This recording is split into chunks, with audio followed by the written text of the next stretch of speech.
Bienvenidos a En Privado. Este es un programa que hemos diseñado para mejorar la calidad de vida y obtener bienestar a un clic. Hoy vamos a hablar de algo que es muy importante en la vida de los seres humanos y vamos a empezar con una frase de un pensador jesuita muy interesante, Anthony de Melo, que dice que la madurez la alcanzamos cuando ya no tenemos necesidad de juzgar ni culpar a nada ni a nadie de lo que nos sucede. Y hoy vamos a hablar de cuándo llegamos a esa madurez emocional, a esa madurez sexual. ¿Qué pasa, por ejemplo, cuando los años nos pasan? ¿Qué sucede cuando ya no tenemos ese vigor de la juventud, pero tenemos ganas todavía de seguirnos sorbiendo la vida, como se dice? Está con nosotros la doctora Ana Cristina Mayarino. Ella es nuestra codirectora de este programa En Privado y le damos una cordial bienvenida. Doctora, muchas gracias a todos nuestros videoyentes para que estén muy pendientes de este programa que está muy interesante porque los años nos pasan a todos. A todos. Y a veces pensamos que esos cambios de la edad no sabemos cómo afrontarlos. Hoy tendremos esas herramientas. Sí, señora, así es. Juan Fernando Roncayo es nuestro periodista y comunicador social. Juan Fernando, muy buenas tardes. Gracias, doctora. A nuestros seguidores un saludo muy especial. Como siempre, recordarles que estamos muy pendientes de sus comentarios. Nos conectamos todos los días de 2 a 3 de la tarde por las redes sociales del Corrillo de Mao, Oye Cali y Luciana del Asociado. Ya saben, si desean hacer unas preguntas un poco más íntimas o les da pena preguntar por redes sociales, tenemos una línea WhatsApp 322-423-2323 para que se comuniquen con nosotros. Les recuerdo el tema a los oyentes: cuando llega la madurez. Sí, señor. Cuando llega nuestra madurez emocional, cuando llega nuestra madurez sexual, cuando empezamos también esos procesos de decline, ¿no es cierto?, con relación a nuestras expresiones afectivas y amorosas. Y por eso vamos a hablar un poco de la madurez emocional. ¿Qué es realmente esa madurez emocional? Porque fíjese, doctora Ana Cristina, que a veces eso está asociado como a la edad cronológica. Entonces la gente piensa que los jóvenes son inmaduros y que los viejos son maduros. Y yo creo que esa es como una falsa creencia. Claro, ¿diría yo? sí, porque no tiene nada que ver con la edad cronológica. Hay personas, digamos, de menor edad con mayor madurez emocional y personas que han llegado a los 60 años y nunca maduraron emocionalmente. No, mire, se mueren de viejos y no maduran. Exacto, ¿sí? Con los que sufren del famoso síndrome de Peter Pan, los eternos adolescentes que finalmente nunca llegaron a la madurez. Sí, señor, o como aquellos, por ejemplo, hombres mayores que les llaman viejos verdes, o las mujeres rojas, ¿no?, que definitivamente se comportan como, quieren comportarse como si tuvieran una edad que cronológicamente no les pertenece. Mire, la mayoría de nosotros yo creo que tenemos miedo a muchas cosas. Unos tienen miedo a las alturas, ¿no? Sí, ¿sí? Al paso del tiempo, por ejemplo. ¿Usted a qué le tiene miedo? Yo le tenía mucho miedo a las alturas, pero le vengo trabajando. Realmente ya lo he podido ir solucionando esa fobia. Como realmente. Una amiga que decía que le tiene miedo espantoso a la escasez de hombres. ¿Y Juana, que le tiene miedo a una escasez de mujeres? Yo creo. No, pero la escasez de hombres es más probable que la de mujeres. Como dice el disco, hay cosecha de mujeres. Sí. La cosecha de mujeres nunca se acaba. Ajá. Sí. Bueno, entonces podemos hablar que cuando llegamos a la madurez, no podemos hablar de una madurez en general. Son etapas que tiene el ser humano. Hay partes que es para madurar, pues. Claro. Digamos, la sexualidad frente a lo laboral. Hay gente que en la parte sexual madura y en lo laboral se queda atrás, o viceversa. Sí, eso es cierto. Fíjese, eso que dice Juan me parece que es muy importante, porque la madurez, a veces creemos que la gente es madura para todo. No, hay personas, por ejemplo, que son muy responsables, muy maduras, muy sensatas, muy pensantes, cuando de lógica se trata, pero cuando es de emociones, son, mejor dicho, un nudo de emociones. Personas muy asertivas en su trabajo, personas profesionalmente que se desempeñan muy bien, pero por ejemplo no pueden tener relaciones sentimentales, emocionales, sólidas, porque no se encuentran preparados, por ejemplo. Para eso nunca nos enseñaron. Yo siempre pienso que debe haber una cátedra en los colegios de cómo tener relaciones sanas. Sí, porque de todo eso tipo. Sí que nos hace falta. Sí, de todo tipo. Fíjese, por ejemplo, los niños que hacen bullying, los niños que maltratan a otros niños, dentro de esa etapa de la vida son niños inmaduros, con una cantidad de situaciones emocionales realmente complejas y difíciles. Sí, claro, y que muchas veces ellos también son niños que en la casa a veces están reprimidos, que no pueden, digamos, expresarse y van al colegio y la desquitan con sus compañeros. Y fíjese que hay otros niños que, por ejemplo, son colaboradores, solidarios, ayudan a sus compañeros, por ejemplo, que lo sienten con alguna limitación, y entonces decimos, estos niños son congruentes con la etapa de desarrollo que están viviendo. Claro, pero cada proceso de madurez en cada persona es distinto y eso también lo tenemos que comprender. Bueno, y hay otra cosa también que es bien importante, y es que siempre utilizamos la expresión, ay, es que antes las cosas se hacían distinto, es que antes, que los tiempos pasados fueron mejores. No, lo que pasó ya pasó. Claro. Que es que antes, en la época de los abuelos, pues hubo la guerra de los 100 de los 1000 días, de los 100 días, bueno. Pero es que la vida evoluciona, todo cambia, entonces no podemos comparar hace 20, 30, 40 años con lo que estamos viviendo ahora, nada más con el auge de toda la tecnología, todas las interacciones humanas han cambiado. Sí, señor, algunas para bien, algunas para mal, pero la idea es que las personas son maduras, por ejemplo, saben que la vida es para vivirla. ¿No es cierto? La vida no es para entretenerla, sino para vivirla, y mucho mejor si la vivimos con autonomía, con independencia, como con libertad. Definitivamente, mirar el pasado y detenernos en el pasado nos impide gozar el aquí y el ahora, a propósito de nuestro seminario. Del taller del sábado de Ajá. Mindfulness, que estuvo fabuloso, y es precisamente eso, gozarnos el presente sin tener pensamientos atados al pasado ni al futuro, porque finalmente por el pasado, como siempre hemos dicho, no podemos hacer nada, no podemos cambiar nada de nuestro pasado.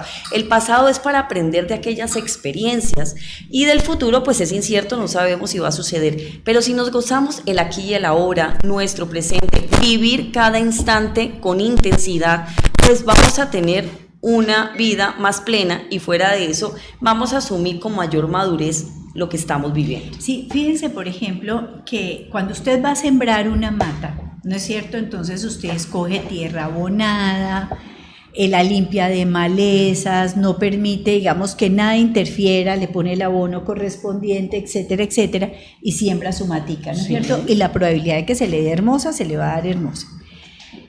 Pero si usted va a sembrar sobre una matera o sobre un pedazo de tierra lleno de maleza, pues muy probablemente la maleza se le va a devorar esa matica nueva que usted está sembrando, esa vivencia nueva que usted está sembrando. Lo mismo nos pasa con el pasado. El pasado realmente puede ser una carga espantosa. Cuando el pasado nos condena, todo el día nos persigue. Sí, claro, y nos Sí. culpamos de lo que dejamos de hacer o de lo que hicimos. Y no lo asumimos, digamos, como experiencia, sino como esa carga que llevamos, yo siempre he dicho, como un costal pesado en nuestros hombros que no nos deja avanzar y no nos deja disfrutar. Mire, les vamos a poner un ejercicio a nuestros videoyentes.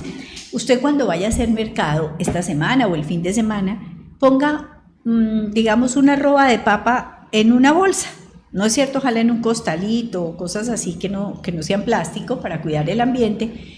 Y cuando llegue a su casa, póngaselo por 10 minutos, cuélgueselo en la espalda. Por 10 minutos no más. Tenga la sensación de llevar un peso sobre su espalda. A ver cómo se siente. Muy probablemente ninguno llega a los 10 minutos. No, es que es terrible, además Sí. el dolor aquí es, pero mira que ese dolor mucha gente lo tiene y camina así, encorvada, no puede realmente pararse, no puede estar recto, porque es tanto el peso que lleva emocional que no puede seguir. Así es. Sí, la doctora Ana Cristina ahorita mencionaba que la madurez llega cuando tiene que llegar, Sí, claro. y me acuerdo sobre todo de estos señores que están casados con hijos, que son sinvergüenzas, vagos en el trabajo, que todo el día dan hora, y un día se levantan y nuevamente Parecen nuevos hombres. llegan a la cima de su parte laboral, se vuelven los mejores maridos, mejor dicho, todo. Si quiere acercarse al Sí, micrófono, ya, señor perfecto. comunicador social. Así es. Y llegan a una madurez a los 40 y pico de años que uno dice, bueno, ¿qué lo hace cambiar a él? Yo creo que ya llega un momento en la vida que dice, bueno, Como dicen por ahí, tarde o temprano uno tiene como que aterrizar, ¿no? Sí, Que tocar tierra. tarde o temprano su radio será un Philips, decían. Todo. Pero bueno, es eso. Hay momentos, por ejemplo, en que las personas dicen, bueno, ¿y yo voy a seguir perdiendo mi vida de esta manera? yo voy a seguir bloqueando de la manera como estoy bloqueando. O que me ha dejado mi calidad de vida. Exacto, esto me sirve para ser feliz. Y plantéense en esta pregunta, ¿le sirve la manera como usted actúa, vive para ser feliz? Y cuando nosotros tenemos respuestas a eso, empezamos a encontrar soluciones y salidas, porque le estamos enseñando a nuestro cerebro a buscar muchas más alternativas. Pero se nos olvida revisar nuestro interior. Es que es difícil, ¿sabes? Hacer como esa introspección, como mirarnos objetivamente. Yo siempre he dicho, tenemos que salir de nosotros y mirarnos como un sujeto-objeto. Es decir, analizarnos qué está pasando, qué es lo que nos está llevando a actuar de determinada manera, qué es lo que pasa por nuestros pensamientos, nuestra mente, que muchas veces esos pensamientos los generan emociones y ese pensar y esa emoción nos lleva a actuar de maneras que a veces decimos, ¿por qué actuamos de esta manera? Sí, una de las cosas es que tenemos que aprender de las experiencias dolorosas. Mire, por lo general, y hay estudios bien interesantes que dicen que cuando usted le pone a una persona a narrar toda su vida pasada, la gente le habla de todos los dolores, de todos los males y de todos los sinsabores. Y que cuando usted la pone a hablar de una o varias cosas positivas, las personas tienen más dificultad de hablar de esos momentos absolutamente maravillosos y felices, o en contacto con la naturaleza, o un amor maravilloso que tuvieron. No, es como toda una tragedia y un dolor. Si nosotros nos quitamos ese miedo de mirar nuestros dolores, nuestras equivocaciones y nuestros errores, pues esa es la manera de sanar el pasado. Yo creo que un ejercicio que sirve mucho es como hacer conscientes los pensamientos. Sí. Porque a veces estamos envenenados con un pensamiento y no nos damos cuenta. Cuando lo hacemos consciente, entendemos por qué estamos así, entendemos nuestro estado. Entendemos por qué nos sentimos de una determinada determinada manera. Y manera. cambiar ese chip que nos tiene ahí patinando con la situación, yo creo que eso es muy importante. Sí, porque yo a veces pienso que dejamos que ciertos pensamientos negativos hagan nido en nuestra mente, y al hacer nido en nuestra mente generan emociones negativas, y lo permitimos y seguimos con ese pensamiento y no lo dejamos ir, no lo borramos, no lo cambiamos, no hacemos nada. Sí, por eso es tan importante a veces volver a... ¿Se acuerdan que cuando uno era adolescente llevaba un diario? Ay, sí. Y entonces me encontré con fulanito y me miró y sentí que el corazón me llegó a la boca y cosas como esas. Entonces hay una cosa importante, mire, volvamos y retomemos eso de escribir. Compre si usted no quiere compartir esto con nadie y lo va a hacer porque está casado o casada y no quiere que su cónyuge se entere de sus intimidades, pues compra esos que tienen llavecita, sí, y lo guarda en un lugar que solamente usted tenga acceso. Y cuando termine el día o empiece el día, trate de recordar las cosas que han pasado, sus vivencias, qué pasó, cómo se sintió, cómo lo manejó, y déjelo ahí, y ocasionalmente reléalo y complemente lo que usted escribió. Y eso empieza a darle una claridad mental que le va a ayudar a las personas a madurar enormemente. Sobre todo cuando uno cae en cuenta de cada pensamiento, de lo que está sintiendo, de cómo el día a día uno está resolviendo esos problemas, le ayuda a ser más asertivo la próxima vez. Sí, señora, así es. Entonces, fíjense que hay estrategias y hay maneras, pero cuando tenemos, digamos, conflictos, dificultades, y nosotros llegamos a esa madurez y muchas cosas empiezan a declinar, como que se nos pone el caldo a mordiscos, como se dice popularmente, de tal manera que más adelante vamos a empezar como estos cambios físicos que tenemos en nuestro cuerpo, tanto hombres como mujeres, empiezan a afectar nuestra estabilidad emocional, y si no somos lo suficientemente maduros para aceptar esos cambios, se nos va a volver un caos. Bueno, vamos a ir a una pequeña pausa y vamos a escuchar a nuestro doctor Armando Salud.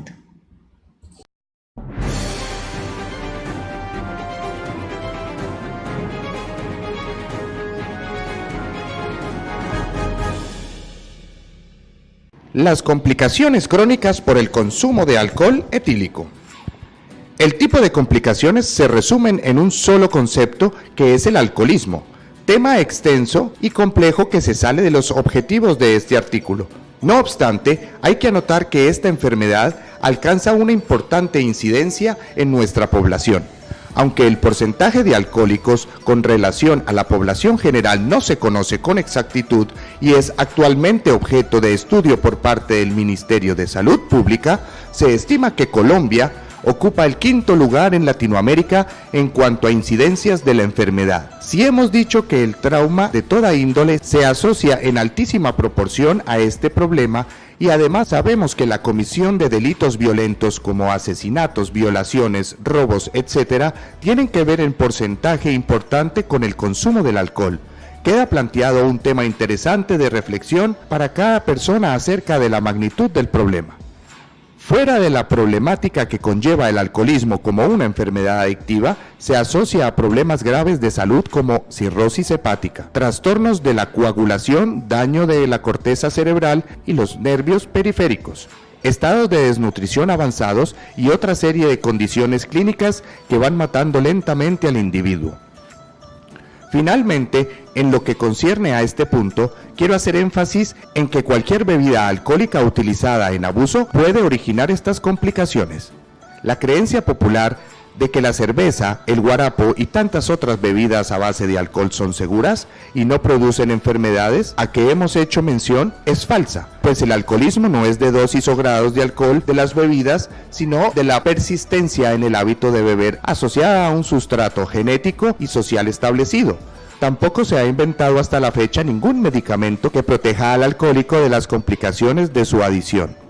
Esta teoría a la fecha no tiene ninguna base científica y bajo ningún punto de vista resulta aceptable.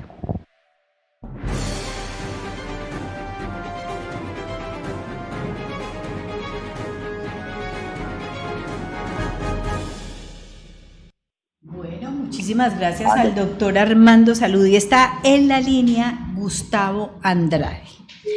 Gustavo, bueno, definitivamente estas llamadas con Gustavo a veces son un verdadero dolor de cabeza, pero démosle un saludito a las personas que se conectan en este momento con nosotros. Así es, doctora María, a Patricio, a Mario Enrique, a Curvan, a Omar, a Francisco, a Miriam, a Manuel, a Luis, a Ángel, a todos los que se conectan en este momento con nosotros, un saludo muy, muy especial. Y recordarles el tema, doctora, sí, cuando señor. Llega la madurez. Sí, cuando llegue la madurez, que cuando llegue la gocemos y no nos atropelle. Sí, porque mucha gente se va cargando, porque hay muchos cambios físicos, emocionales, sexuales, y la gente no sabe qué hacer, cómo asumirlos. Es que los cambios físicos también empiezan a limitar mucho a las personas. Ya no es lo mismo el andar, ya no es lo mismo el equilibrio, uno va saliendo y se va resbalando, ya no es tan fácil. Ya no habla de corrido. Sí, ya habla más lento y más despacio. Sí, entonces miren, vamos a mirar, por ejemplo, qué sucede con los hombres, porque a veces utilizamos los términos peyorativamente cuando son los términos científicos, como por ejemplo la menopausia, la andropausia, que parece ser que no es un término, digamos, muy bien usado, que se debería decir mejor andropenia, porque la andropausia, es como cese, ¿no? Como en el caso de las mujeres que el ovario deja ya de funcionar y no produce óvulos, mientras que la andropenia es como una especie de lentificación, unas pausas que van haciendo, por ejemplo, los testículos y van produciendo ciertos cambios. Se dice, por ejemplo, doctora Ana Cristina, que las capacidades del hombre van declinando con la edad. Pues, ¿qué vamos a hacer? Pero pues eso, digamos que es una verdad de a puño. Fíjense, por ejemplo, lo que pasa con la erección. Se demora más en aparecer y muchos se angustian horrible, pero lo que pasa es que mientras se demore en aparecer, usted puede hacer muchas cosas, ¿o no? Sí, lo que pasa es que ellos quieren tener el desempeño de los 20 años. Y una cosa a los 20, al otro a los 30, a los 40, a los 50, a los 60. Cada vez se va a hacer más difícil conseguirla, pero es que hay besos, hay caricias, hay juegos eróticos que pueden ir reemplazando ese deseo de penetrar o de coito solamente, porque muchas veces las personas se limitan a lo que es coito y penetración. Entonces tenemos la oportunidad de poder gozar del otro, de besarlo, de acariciarlo, de sentirlo, de mirarlo, de contemplarlo. Eso es importante. Es importante, mire, claro que hay características individuales. Hay personas que pueden tener 60, 70 años y están, mejor dicho, súper vitales y erectan fácilmente, etcétera, pero digamos que en términos generales hay un declive con la edad. Pero ellos siguen, fíjense que a diferencia, por ejemplo, de las mujeres, los hombres, sus testículos siguen produciendo espermatozoides, también se sigue produciendo testosterona, pero van disminuyendo esos andrógenos después de los 50 años, ¿no? No son cosas absolutamente físicas, porque a veces un hombre dice, pero estas señoras que están hablando, yo tengo 65 y ya estoy como un cañón. Perfecto, es que eso es lo que es como particular, hay personas que se salen, digamos, de la norma, pero la mayoría le puede pasar eso. Pero es que depende mucho también de la calidad de vida, de la calidad de la alimentación, de la actividad física que realice. Hay personas que llegan muy bien porque, por ejemplo, caminan todo el día, no dependen de un carro, sino que suben, bajan, hacen cosas en actividad física, se alimentan bien, con poca grasa, pocas harinas, poca azúcar, por ejemplo. Hay gente que hoy día se cuida con suplementos vitamínicos y toma su omega 3 y cosas importantes para tener una buena salud cardiovascular, porque básicamente ahí depende el desempeño sexual, de cómo funciona el sistema cardiovascular. Mire, además hay una cosa que es importante y es que hoy en día la mayoría de los investigadores están estudiando esto que se llama el síndrome metabólico, los hipogonadismos, que en algunos hombres puede producir disminución, por ejemplo, del deseo sexual o disminución del volumen de los testículos, o un deterioro de la calidad del semen, las erecciones, como decíamos antes, son menos firmes, los orgasmos son menos intensos y menos duraderos, y hay un descenso en la producción de otras hormonas que han estado comprometidas en el funcionamiento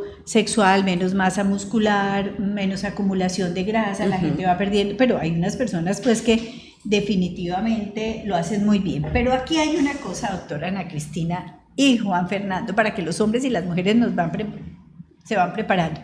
Cuando usted quiere, digamos, ofender a una mujer porque tiene criterio, porque plantea sus opiniones, por muchas cosas de esas, o porque se enoja, o porque es brava, dice, es que esa vieja menopáusica. Sí.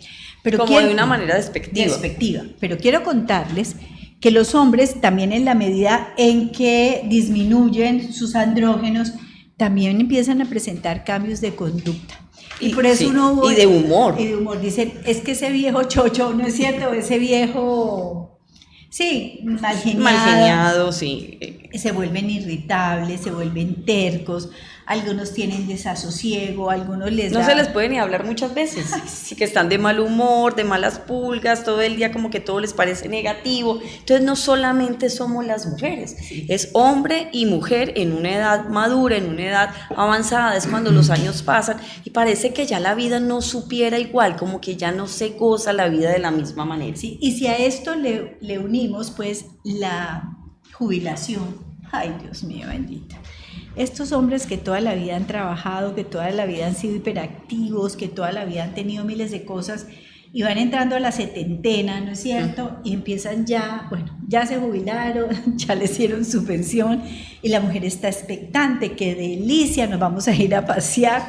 No, realmente es una neura inaguantable, tapan y destapan ollas todo el día, entran a la casa. No saben ni qué hacer. No, ni qué hacer. Claro, o se sientan frente a un televisor todo el día, frente a un periódico, no quieren hacer nada y eso va haciendo que se vuelvan cada vez más irritables y más difíciles en la casa. Sí, y entonces muchas veces las personas dicen, oiga, pero si nosotros teníamos más o menos una pareja armónica, pasábamos más o menos rico y eso, ¿qué pasó? ¿A qué horas pues se me volvió una fiera mónica? ¿Y cómo manejamos ahora esto? ¿Qué hacemos? Entonces yo pienso que la gente también tiene que prepararse para la no jubilación, como digo yo, y es crear nuevas actividades, hacer cosas diferentes, proponerse nuevas metas, aprender nuevas cosas, hacer actividades distintas. Cada uno verá qué le gusta y qué quiere hacer realmente. Miren, si ustedes escuchan a las personas que trabajan, la mayoría de esas personas que trabajan dicen, no, es que cuando yo me pensione o cuando yo me jubile voy a hacer algo que quería hacer porque es mi hobby, porque no sé qué, bla, bla, bla. Y cuando se pensionan, cuando se jubilan, entonces resulta que no las hacen. Dejan todos sus sueños. Que yo pienso que uno envejece no por la edad, yo creo que uno envejece cuando deja de soñar, porque los sueños, las metas nos ayudan todos los días a tener nuevos propósitos, a hacer nuevas cosas, y ahí es donde la gente pierde el sentido de la vida y dice, ¿para qué vivo? Pero eso, doctora, asume el hecho de que mucha gente ni siquiera empieza como a trabajar en su sexualidad. Entonces, ejemplo, tiene una pareja y pues yo creo que es una ley de la vida. Cuando uno se empieza a acostumbrar a algo, ¿sí? Se vuelve repetitivo, pues empieza a perder un poco de emoción, y creo que es ahí donde viene el trabajo emocional, el trabajo sexual, cómo yo todos los días me estoy reinventando o estoy haciendo estrategias para que porque, a ver, uno biológicamente que empieza a fallar, y entonces aparte de eso súmele que es la misma pareja de toda la vida y es la misma situación, y entonces es una situación bastante complicada. Si uno no se sale de ese cuadro, yo creo que es muy difícil. Pero fíjese que también los estudios demuestran que la gente que ha tenido una vida más armónica trabaja mucho más para recuperar o para mantener esa mejor calidad de vida. En la madurez, digamos, en la madurez mediana, por decirlo de alguna manera, o en la madurez que ya se va adentrando, que pasa a los 70 años, digamos, o los 75 años, los rasgos de personalidad se acentúan. Sí, Entonces, y lo negativo se acentúa. Exacto. Y entonces fíjese cómo, si usted ahora no se... Es que uno dice, es que yo no me puedo preparar cuando tenga esa madurez ya, me tengo que preparar en el aquí y en el ahora. Ya, y mirar qué es lo que de mi carácter no me gusta, qué es lo que choca con la pareja, con los hijos, con la gente que está a mi alrededor, qué es lo que la gente me dice, ay no, tú eres tan chévere, pero si cambiaras esto, y desde ya empezáramos a ser conscientes y a trabajar, pues no esperaríamos a tener esa edad para evitar que se nos acentúen todas esas cosas negativas. Sí, nosotros tenemos una percepción de nosotros mismos que a veces no coincide con la percepción que los demás tenemos de nosotros mismos. Entonces, a veces lo que necesitamos es hacer como un control especial, no solamente de lo que nosotros pensamos acerca de nosotros mismos, sino de lo que los demás. Sí. Entonces podemos preguntarle a las otras personas cómo nos ven. A todo el mundo a nuestro alrededor, mira, exacto. hijos, pareja, familia, amigos, entorno laboral, eso es, digamos, como un diagnóstico 360 Sí. de lo que es la parte individual y cómo la gente me percibe, y comparo cómo yo me percibo, y ahí puedo realmente ver, bueno, qué es lo que estoy proyectando. Así es es. como cuando la pareja le dice a uno, mira, es que cuando me contestas es con un tonito ahí como harto. Ahí, eso es lo que uno tiene que pararle bolas, porque uno cree que no pasa nada, pero la verdad está siendo uno un poco ofensivo si uno le para bolas a eso. Hay que revisar bien la situación. Sí, además porque lo que dice Juan es muy importante, no es lo que decimos, es cómo lo decimos y las palabras que usamos. Y el tono muchas Sí, veces claro, también. pero digamos que hay cosas, por ejemplo, que son concordantes con las emociones que está sintiendo una persona. Si una persona está enojada, no puede decir, las flores del jardín iluminan mi vida, la. No, ¿para qué nos decimos mentiras? La gente tiene que ser consonante con lo que está sintiendo, ¿no es cierto? Expresándose. Uno tiene que hacer un reclamo, lo tiene que hacer en un tono de reclamo, pero otra cosa es que usted grite, que usted descalifique a la otra persona, que usted la ofenda, la insulte, la menosprecie, etcétera, etcétera. Esas son cosas totalmente diferentes. Entonces, fíjense cómo esto nos indica también que tenemos introspección, que somos capaces de reflejarnos a nosotros mismos las cosas como las estamos diciendo, proyectando. Como si fuera un espejo, es que así deberíamos mirarnos, pero el espejo debe decirnos realmente qué estamos proyectando y cuál es esa verdadera imagen, sin autoengaños, ¿no? Porque mucha gente se miente a ella misma y a veces no hay peor ciego que el que no quiere ver. Empezar a reconocer nuestros defectos, todos tenemos defectos y todos tenemos cualidades y habilidades. ¿Qué debemos? Potenciar esas fortalezas y minimizar los ¿Usted defectos? se imagina esta vida en donde todo el mundo fuera un angelito? No, pues, No, pues no sería aquí, no tan chévere. Llega No sería de tanto reto. Como escuchamos esta semana, uno debería aprender como a mirar, como salirse del cuerpo y mirar toda su conducta. Observarse. Observarse, exacto. Mirar cómo es que camina, cómo habla, y revisar cada una, hacer ese ejercicio. Yo creo que nadie... Bueno, además hay cosas, por ejemplo, que usted tiene que aprender a aceptar, que usted no es monedita de oro para caerle bien a todo el mundo. Como usted no es monedita de oro para caerle bien a todo el mundo, pues usted tiene que aprender a manejar el halago y la crítica. No es mejor persona porque lo halaguen y no es una persona inadecuada porque lo critique. De tal manera que... bueno. No, es que uno ve si la crítica realmente uno lo toma o no, porque no necesariamente cuando una persona emite una crítica lo hace de buena manera, a veces también lo hacen por ofender y lo hacen por descalificar, entonces uno verá si lo toma o no lo toma también. Así es, porque a veces, bueno, Todo personas depende. malintencionadas Exacto, también. exacto. Es diferente una crítica de una persona que te quiera, de un buen amigo, de una persona cercana, de un familiar que diga, mira, yo te veo que puedes cambiar esto, a que te lo haga una persona que no lo haga con una buena intención. Así es. Y entonces ahora vamos a entrar a ese mundo de las mujeres. ¿Qué pasa cuando las mujeres van llegando a la madurez?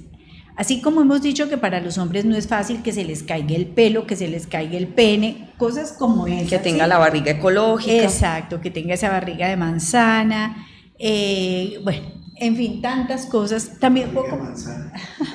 Sí, pero además es que la barriga de manzana es la más peligrosa de todas, porque si usted tiene barriga de manzana, esos hombres están predestinados, casi que podríamos decir, a tener problemas coronarios, ¿no? Sí. Entonces los médicos lo primero que le dicen es, por favor, a bajar la barriga. Claro, porque depende del perímetro abdominal el riesgo cardiovascular. Y yo creo, a ver, si para los hombres es complicado, para las mujeres en sociedades como estas que nos quieren lindas, jóvenes, ¿no es cierto? Y ahora inteligentes, como que el reto es bien complicado, ¿no? Claro, porque tenemos un culto a la belleza y un culto a la juventud. Entonces las mujeres se niegan a envejecer y se niegan a las arrugas, a las paticas de gallina. Mire, yo no digo que uno no pueda hacer nada, las hidratantes, la alimentación, lo que uno pueda hacer para retardar un poco ese envejecimiento prematuro, porque también hay chicas que se maduran y se envejecen muy rápido Ay, además, por la uno calidad dice, de piel. Entonces uno empieza a levantar una historia clínica y dice, ¿usted cuántos años tiene? Por ejemplo, le dicen 55, uno dice, Dios mío, esta señora parece de 75. O personas de 35 que parecen de 55, por ejemplo. Entonces yo sí pienso de que uno puede hacer cosas, tratar de cuidarse con la alimentación. En una edad adulta ya no necesitamos tantos carbohidratos, no necesitamos tantas grasas, tantos azúcares, necesitamos más proteína, más vitaminas, más minerales, más frutas, verduras. También podemos cambiar nuestro estilo de vida para vernos mucho mejor, y recordemos que todo lo que nos comemos las mujeres después de cierta edad, todo se nos va también para la barriga y ese perímetro abdominal que también nos pone en riesgo cardiovascular. Pero miren, en esas cosas simpáticas que mandan por internet ponen a una vaca que está Ay, gordita, sí. ponen a un elefante y a un búfalo. Y dice, mire, todos estos tres comen hierba. Y están gordos. De tal manera que olvídese que la lechuga la va a adelgazar. No, es que realmente lo que dice la doctora Ana Cristina, tenemos que comer alimentos balanceados, pero en ciertas edades hay que cambiar, digamos, como esa presentación dietaria, porque necesitamos consumir más proteínas y Sí. mucho más minerales y muchas más vitaminas. Pero miren, ¿qué pasa en las mujeres? Pues obviamente hay un cese. Ahí sí, ¿por qué se llama menopausia? Porque hay una pausa. Es decir, se pausó el ovario y no produce estrógenos y no produce, el ovario produce varios tipos de hormonas, estrógenos, progestágenos, andrógenos en pequeñas cantidades, etcétera, pero cesa esa actividad ovárica. También tenemos las glándulas suprarrenales que también producen hormonas y entonces, bueno, ellas siguen funcionando, pero ese cese de la actividad, sobre todo de la actividad estrogénica en las mujeres, pues ¿qué es lo que hace? Que haya atrofia y sequedad vaginal, Sí. y como consecuencia coitos dolorosos, pero eso no le pasa a todas las mujeres. No, hay mujeres que pueden seguir lubricando muy bien después de la menopausia, no todas pasan por ese mismo proceso. Además, también recordemos, hay un adelgazamiento de las paredes vaginales, el clítoris se vuelve un poquito más pequeño, hay menos... O hay hipertrofia del clítoris también se puede Exactamente. volver un poco más grande. Entonces la sensibilidad también puede alterarse, puede ser que la mujer sienta, pero no es tan rápido el proceso de excitación y se vuelva un poco más lento conseguir el orgasmo, pero se puede, que es un poco más lento, es diferente, pero que se puede, Pero sobre todo cuando se está en pareja, porque a veces las mujeres tienen la sensación de estar siendo observadas, porque muchas mujeres que han tenido una vida sexual activa y placentera, por ejemplo, si tienen masturbación o si conocen muy bien su cuerpo, pueden también, digamos, explorarlo y saber cómo de manera rápida pueden llegar, digamos, a uno o dos o varios orgasmos. Lo cierto es que esos cambios hoy en día, afortunadamente, no necesariamente es con el tratamiento de sustitución hormonal, no, también hay, por ejemplo, óvulos, y Sí. entonces estos óvulos no van a sangre, solamente son más, digamos, tópicos, pues porque sabemos que la sustitución hormonal tiene, digamos, sus contraindicaciones, no se debe usar por largos periodos de tiempo, etcétera. Y yo creo que todas las sociedades científicas dicen sí, se puede utilizar, pero con moderación, bueno, con mucho control sí. también. Yo le hago una pregunta, doctora. Por ejemplo, lo que comentaba de la menopausia y hay una resequedad. Digamos, con un lubricante, ¿problema solucionado o el problema es mucho más complejo? No, con un El lubricante es el aliado número uno de la sexualidad femenina. Es que yo creo que es el problema. Yo creo que la gente le da pena comunicar o sacar el lubricante y decir, vea, es que toca usar lubricante porque yo... Así de sencillo. Pero hay unas que son frescas, se lo ponen antes y lo llevan ahí, lo ponen y dicen, no, vamos a ponernos un poquito más. Además, la puesta de lubricante puede ser erótico también. Jugamos con la puesta. Además, se puede poner lubricante también, por ejemplo, en el preservativo. Y si es una pareja que no usa preservativo porque consideran que no lo necesitan, porque son muy monogámicos los dos, entonces también puede ser una manera no solamente de lubricarse ella, sino de lubricarse él. Y hay un mito grande que dice que las mujeres menopáusicas tienen menos deseo sexual, y esto no hay razones científicas para que esto sea. Es un mito. Es que ya llegó a la cierta edad, ya para qué, la sexualidad ya pasó a un segundo plano, eso ya no me interesa, nada tiene que ver conmigo, todos son mitos y eso no está demostrado.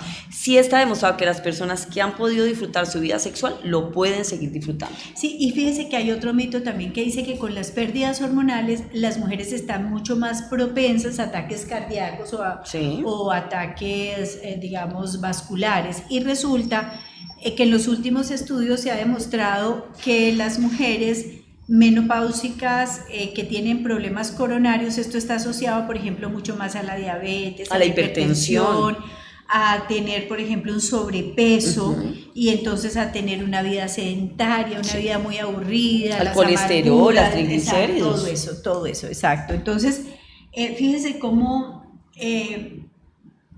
a veces uno juzga el hecho por el hecho, y a veces ese hecho envuelve muchas otras razones. Y una de las cosas que hay que advertirle a las mujeres en especial y a los hombres también es que la obesidad no es un problema de tipo estético. No, es un problema de salud. De salud.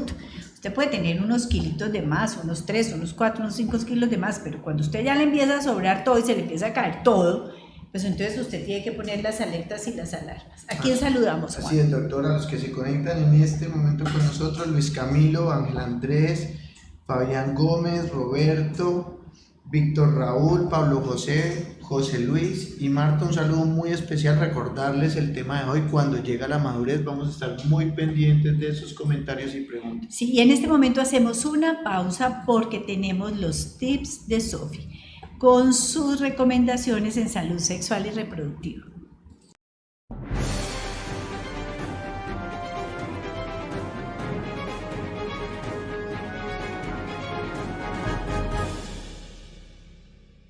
¿Afectan los anticonceptivos hormonales el deseo sexual? Es uno de los métodos más populares de anticoncepción entre las mujeres en edad reproductiva. Sin embargo, la creencia común expone que la píldora disminuye el deseo sexual de la mujer, y las evidencias científicas que apoyan o desmienten esta creencia han sido poco concluyentes o incluso contradictorias. Ahora, un equipo de investigadores de la Universidad de Kentucky y de la Universidad de Indiana en los Estados Unidos, liderados por la experta Christine Mark, se propuso examinar el impacto real del uso de anticonceptivos hormonales orales en el deseo sexual femenino. El primer estudio analizó de qué forma el uso de anticonceptivos afectó a las parejas heterosexuales en relaciones de corta, mediana o larga duración, mientras que el segundo investigó este impacto exclusivamente en las relaciones a largo plazo. Utilizando el inventario de deseos sexuales, un cuestionario para medir el deseo sexual en términos cognitivos no conductuales, los investigadores inspeccionaron en más de 900 participantes dos tipos de deseo sexual: solitario y diádico. El deseo diádico se refiere al deseo de participar en una actividad sexual con otra persona y al deseo de compartir la intimidad. El deseo solitario describe la libido que una persona tiene por sí sola. Los anticonceptivos fueron clasificados en hormonales orales, hormonales y no hormonales. Los resultados mostraron que el tipo de anticonceptivo usado afectó significativamente al deseo sexual solitario. Las mujeres que usaban anticonceptivos no hormonales informaron de una mayor libido en solitario que las mujeres que empleaban anticonceptivos hormonales. Sin embargo, las mujeres que usaban anticonceptivos orales hormonales tenían mayores niveles de deseo sexual diádico que las mujeres con anticonceptivos no hormonales. Sin embargo, al observar factores contextuales como la duración de la relación y la edad, las diferencias ya no fueron significativas. Esto sugiere que el contexto de la relación tiene un impacto mucho más significativo en el deseo sexual que el tipo de anticonceptivo utilizado. Además, al examinar los resultados por parejas, no observaron ninguna asociación entre el tipo de anticonceptivo empleado y el deseo sexual solitario o diádico en hombres y mujeres. A veces las mujeres buscan algo para explicar los cambios en su deseo sexual y el mensaje de que las píldoras hormonales disminuyen el deseo es realmente frecuente. Nuestros hallazgos son claros. La píldora no mata el deseo. Esta investigación ayuda a revertir estos mitos y con suerte, eventualmente, a deshacerse de este guión cultural común en nuestra sociedad, afirma Christine Mark, líder del trabajo.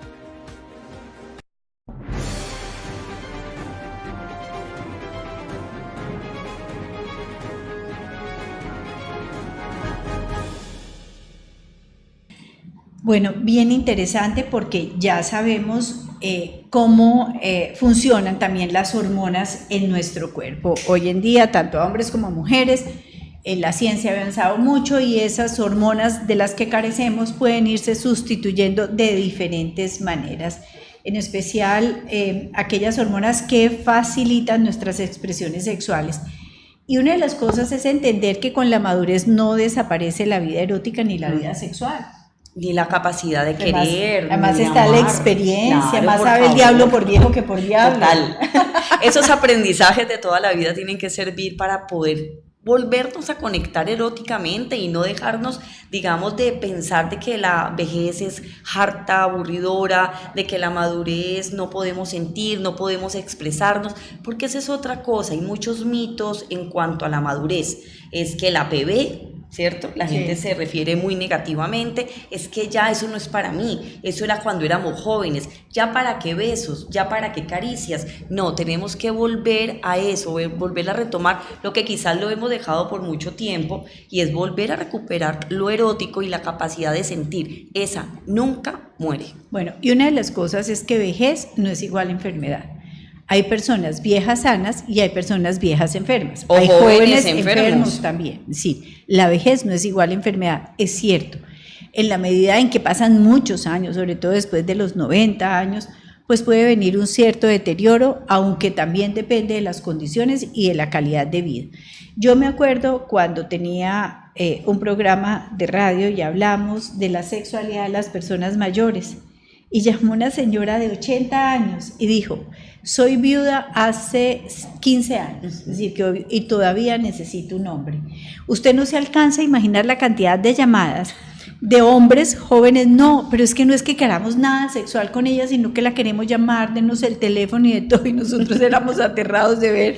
No pensábamos que había tanta gerontofilia, pero definitivamente. No, pero también la gente aterrada que una Sí. persona de 80 años manifestara su deseo todavía sexual y que estaba activa, que ella no estaba muerta. Es que no estamos muertos en vida. No, sí. A mí me da muchísima pena, mis queridos videoyentes, pero entendamos que sexo, y lo repetimos aquí casi todos los días, sexo no es lo que hacemos, Sino lo es que lo somos. que somos. Y la sexualidad se expresa desde siempre. Cuando hay un XX y hay un XY, ya ahí, en ese momento, nos definimos como seres sexuales, ¿no es cierto? La cultura moldeará muchos comportamientos, pero siempre seremos unos seres que se expresan sexualmente de acuerdo con las condiciones y características del medio que los rodean. Eso sí que hacemos, tenemos ese tipo de condicionamientos. Algunos medios son facilitadores de una expresión sana de la sexualidad y otros obstaculizados. Sí, porque por ejemplo en este medio ven a dos personas adultas mayores dándose un beso, los nietos, por ejemplo, hay tan cochinos, Sí. y como que Ay, lo tan reprimen, ridículos. sí, y para qué ya, eso no se usa. Entonces todas esas expresiones yo creo que también avergüenzan a la gente y hace que no se expresen afectiva ni sexualmente. Mire, por ejemplo, las abuelas y los abuelos con sus nietos o nietas tienen grandes dificultades, por ejemplo, en tener incluso expresiones corporales. Una abuela, muchas no quieren ponerse un vestido de baño, muchas no quieren bañarse con sus nietos, etcétera, les parece como una cosa ahí. No, pues a ver, los niños tienen que aprender que las etapas de la vida y que las diferentes edades existen. Pero bueno, muchos de ustedes se estarán preguntando, pero yo ¿cómo puedo abordar como esta etapa? ¿No es cierto?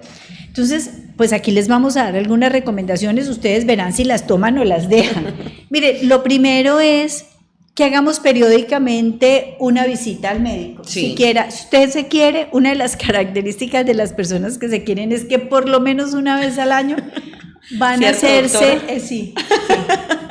Sí, muy bueno. Muy bueno. Por lo menos una vez al año se van a hacer un chequeo con un médico. Sí.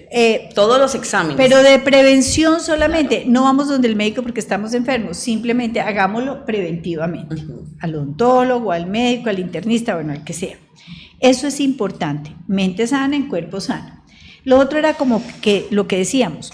Aprenda a saber qué piensa y qué siente. Sí, empieza a ver qué está obstaculizando, cuáles son esos pensamientos que limitan su vida, cuáles son esos pensamientos y emociones que no lo dejan ser feliz, que lo hacen sentir que no tiene sentido la vida. La vida todos los días hay que darle sentido. Mire, así el día esté oscuro, uno le pone color. Así es. Y otro es que tenemos que entender que en la madurez tiene que haber esa claridad mental. ¿No es cierto? No se deje de llevar por la pereza. Pero entonces ejercitemos. El cerebro es un músculo y hay que ejercitarlo. Leamos, jugamos sudoku, jugamos diferentes juegos de mesa que nos ayudan a concentrarnos, a pensar. Leer es leer y memorizar. Tratar de hacer un resumen de lo que leí, de lo que entendí. Vea menos las mujeres y los hombres incluso, también son telenovelerísimos. Ay, sí, no más novelas. No más de esas telenovelas baratonas y perezosas. Es que no nos dejan nada. Sí. Nos meten en un mundo de tragedia. La protagonista llora desde el primer día hasta el último, porque el último día es que sonríe y es feliz. Mire, en las telenovelas, las protagonistas, 250 capítulos, son infelices. Sufren. Sí. Y un día, mágicamente, la mala queda loca, en la cárcel, paralítica, lo que sea, se muere y entonces ella recupera el ser amado y todos son felices. La vida no es así, desafortunadamente, gracias a Dios no es así. Bueno, lo otro es que la gente madura tiene que volverse creativa, así, rápidamente, no empantanarse en los problemas, sino tener una solución. Defina su problema, no meta todos los problemas en el mismo saco. O no magnifique el problema. Exacto. Porque a veces lo vemos demasiado grande y es más pequeño y más fácil de solucionar de lo que creemos. Claro, una queja se la convierten en un problema. La diferencia entre una queja y un problema, mire, una queja es cuando el marido llega tarde y un problema es cuando nunca llega, cuando se va y no volvió. Uy, ese sí es un problema. ¿Sí o no? Claro. Salió divinamente, no sé qué, y no volvió, pero además no le pasó nada grave, sino simplemente no volvió. Entonces, ojo con eso, ¿no? Lo otro, miren, ¿qué hacemos? Desafortunadamente estamos impregnados de una cultura en nuestro país. La queja es el estandarte. Palo porque bogas y palo porque no bogas. ¡Qué quejadera! No. Y los que más se quejan son los mayores de 50 años. ¡Qué barbaridad! Entonces, si tenemos a alguien que tiene una mentalidad, digamos, guerrerista, como le llaman, es malo. Si tenemos una persona que tiene una mentalidad más pacifista, pero firme, entonces es una bola. A ver, por Dios, todo el día nos quejamos. Si el marido es muy bueno, muy amoroso, muy detallista, ay, es que es tan insulso, tan pasivo, es que todo, a ver, no se lo gozan. Claro. Si la mujer no echa cantaleta, ay, no, es que definitivamente mi mujer es demasiado plana en sus afectos. Ojo, pero es que a uno no, es una quejadera. La queja no nos deja ser felices. Nada, por el mercado, por la casa, por el ruido, por el sol, si está haciendo mucho sol, qué calor, y si no hace sol, entonces qué frío. Ay, y mira que infortunadamente eso lo enseñan en el ambiente familiar, los padres a los hijos hacia los nietos, y eso se va volviendo una costumbre. Yo conozco casas donde todo el mundo se queja, desde el mayor hasta el más pequeño. Sí. Entonces así es imposible vivir una vida ni mental ni físicamente sana, ¿no es cierto? Fíjese que una queja es como como usted decía, es estar plenamente o totalmente metidos como en laberintos oscuros. Sí. Siempre ver todo lo negativo, siempre ves el manchón en la hoja blanca. Y no Pero mira todas... que es la manera en que nos acostumbraron a pensar. Siempre vemos el vaso medio vacío y no medio lleno. Pero además nos enseñaron a desconfiar, ¿sí? Usted desconfía de todo el mundo Sí. porque el que no la hace a la entrada, la hace a la salida, Sí. ¿sí? Nos enseñaron la discriminación racial, nos enseñaron la discriminación en Sexual, preferencias todo. sexuales, en todo. Entonces, fíjense que, por ejemplo, nosotros que vivimos en una región multicultural, multiétnica, a uno le enseñaban que si uno se encontraba en la calle con una persona de raza negra, pues entonces lo iban a... Oiga, a uno lo atraca todo el mundo, blancos, negros, mestizos, lo que sea. Hasta de saco y corbata. Elegantísimos, distinguidísimos, ¿no? Y en apariencia muy Que se ven muy solventes. bien. Exacto. Hasta en camionetas de gran Cilindraje. cilindraje. Sí, señora, Ojo con así eso. es, ojo con eso. ¿Y usted cómo cree que sostienen esas camionetas? Sí, claro. Juan. Listo, doctora. A saludar a los que se conectan en este momento con nosotros. Bueno, ya estamos casi finalizando. No, pero programa. sí. Sí, nos faltan unos Sí. consejos. Sí. Nada, recordarles que en lucianaerasociados.com estamos constantemente montando artículos, están nuestros profesionales donde pueden revisar todas sus hojas de vida, revisar todos nuestros servicios. Nos conectamos de lunes a viernes en nuestro programa en privado, programa virtual que sale por Facebook, ¿sí? De 2 a 3 de la tarde. Y después está montado en YouTube. Exacto, sí, después lo transmitimos por todas las redes sociales para que si se perdieron la transmisión en vivo puedan ver el Y ahí programa están más todos los adelante. capítulos, los pueden ir mirando y realmente son programas de mucho contenido. Sí, señora, mire, otro de las recomendaciones es que haga caso a sus sentimientos. Oigan bien su corazón emocional, sus vísceras, pero también tengan consideración con los sentimientos de los demás, es decir, sean empáticos. Sí, porque es que uno no puede ir expresando sus sentimientos hiriendo a la otra persona, que eso pasa mucho con el señor huraño que mantiene quejándose y todo le parece malo y la pobre señora ya no sabe qué hacer con él y se quiere enloquecer. Miren, hay personas también, ese concepto de valor personal que ha sido como tan manoseado, que empieza con el concepto de valor corporal y después en la socialización se va consolidando como un concepto de valor personal, tiene mucho que ver con la manera como nos castigamos cuando cometemos errores. Ahí sí, como el que esté libre de culpa que tire la primera piedra, ¿no? Entonces, las personas nos equivocamos porque somos seres humanos y entonces las fragilidades humanas están a la orden del día y a veces nos equivocamos. Pero a veces hay unas personas que se dan un palo y se vuelven obsesivas. ¿Y por qué lo hice? ¿Y por qué no lo hice? Mire, ya lo hizo, ya no Sí, puede hacer sobre nada. la leche derramada no se puede hacer nada. Más vale caiga en cuenta de qué fue lo que hizo y evite repetir esa conducta. Sí, señora. Lo otro que es bien importante, doctora Ana Cristina y Juan Fernando, es que las personas también tenemos que aprender a abrirnos a los otros con nuestros afectos, con nuestras emociones.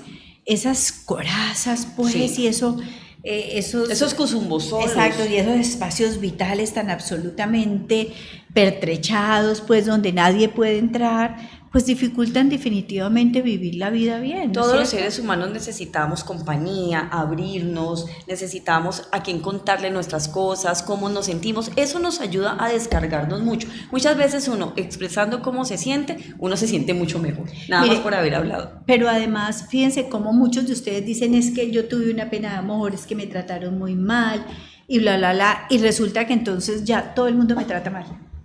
Yo no me relaciono con nadie porque voy a sufrir, porque no sé qué, porque ya no quiero. No. Como dicen, los tropezones levantan los dedos. Y lo otro, disfruten también el tiempo en soledad. No saben lo maravilloso que es tener tiempo para uno y poder definir acerca de su tiempo. Pero ahí es donde uno tiene que definir qué me gusta hacer a mí, por mí y para mí. Así es. Como hemos visto, pues la madurez emocional, esta madurez sexual, básicamente lo que nos permite es tomar las riendas de nuestra vida y la vida se convierte realmente en una maravillosa experiencia llena de gratificaciones, porque básicamente es una, como diríamos, una armonía entre nuestro mundo exterior y la manera como lo expresamos. Claro, entonces uno tiene que empezar a ver qué le ofrece la vida de rico, por ejemplo, con los años que cuando pasan, que ya no hay hijos, pero hay nietos, que hay sí, no, doctora, los nietos como son de hermosos. Sí. Entonces, yo tengo el más lindo del mundo. sí, pero todo eso empieza a decirle, a darle un nuevo sentido a la vida. Los años pasan, los hijos crecen, llegan los nietos, llegan otras posibilidades, llegan otras experiencias, gocémonos cada etapa de la vida, que cada etapa tiene cosas maravillosas. Y cuando nos llegue la hora de irnos de este mundo, pues nos vamos a ir con el alma llena de gratificaciones y de satisfacciones. Porque lo que nos llevamos es lo que hemos gozado, nos hemos comido, hemos paseado y disfrutado. No nos llevamos nada más. Sí, señora, así es. Juan Fernando Roncayo, muchísimas gracias. Doctora Ana Cristina Vallarino, mil y mil gracias. Siempre es un placer trabajar para mí también estos programas con ustedes. Gracias. Bueno, a todos ustedes les mandamos un abrazo muy, muy especial y que sigan teniendo un resto de día muy feliz.